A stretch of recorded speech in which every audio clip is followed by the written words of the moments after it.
les gens qui ne sont rien. Fin de l'abondance, sacrifice, effort. Le gouvernement prépare une nouvelle salve de contre-réformes. Celle de l'assurance chômage pour appauvrir et pressuriser davantage les demandeurs d'emploi en les forçant à accepter n'importe quel boulot précaire et mal payé. Celle des retraites pour travailler plus longtemps, mais aussi une loi de finances 2023 qui poursuivra la destruction de nombreux services publics et offrira de nouveaux cadeaux au patronat, comme la suppression d'un impôt de production, la contribution sur la valeur ajoutée, un cadeau de 8 milliards d'euros en période de sobriété. Visiblement, tout le monde n'a pas à se serrer la ceinture.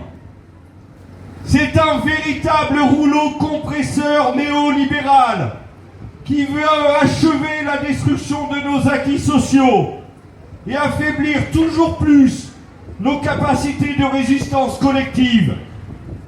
Il vise à nous diviser en accentuant notre responsabilité individuelle pour mieux masquer que c'est une minorité de grands groupes capitalistes qui sont responsables des crises.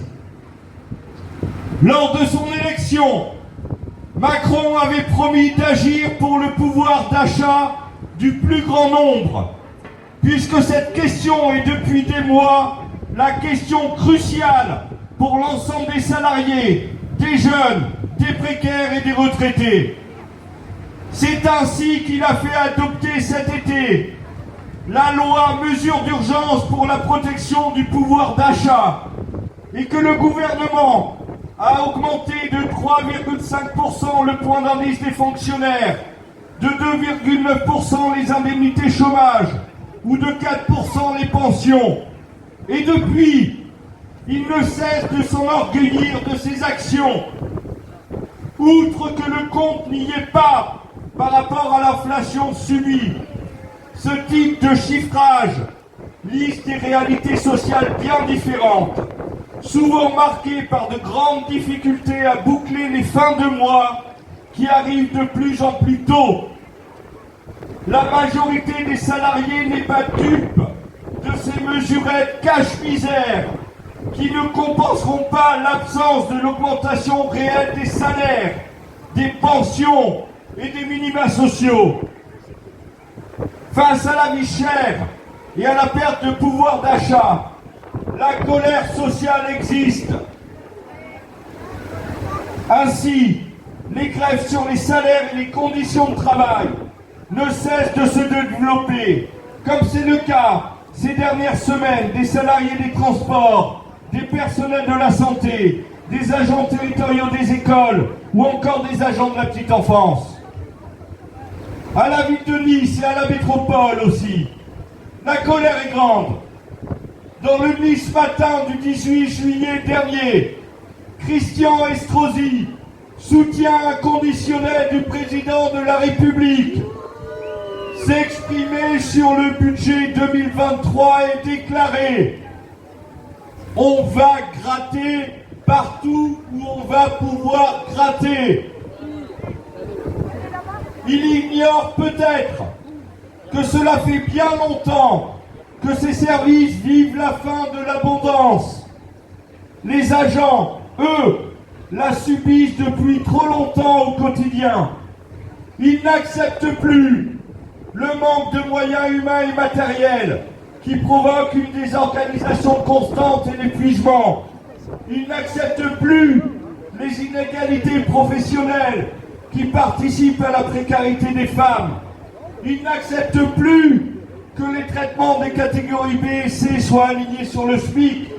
Ils n'acceptent plus les promotions à minima qui participent au développement de l'individualisation et à la logique de concurrence entre les agents.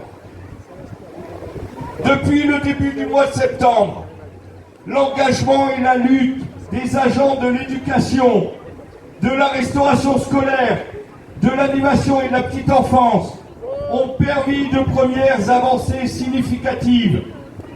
Avec notre syndicat à leur côté, ils ont obtenu des journées de suggestion particulières liées à la pénibilité, des recrutements et des augmentations d'indemnités afin de favoriser leur mission.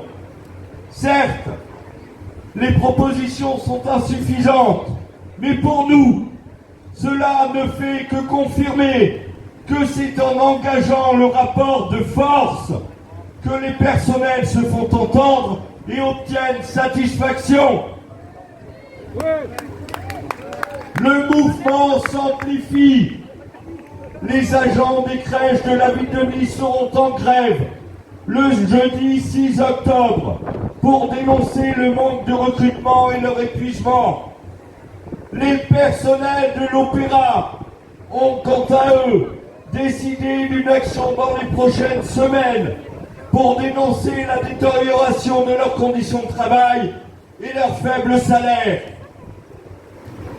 Les agents sont déterminés et la réponse aux annonces du maire est ferme. On va cogner partout où on peut cogner. On lâche rien.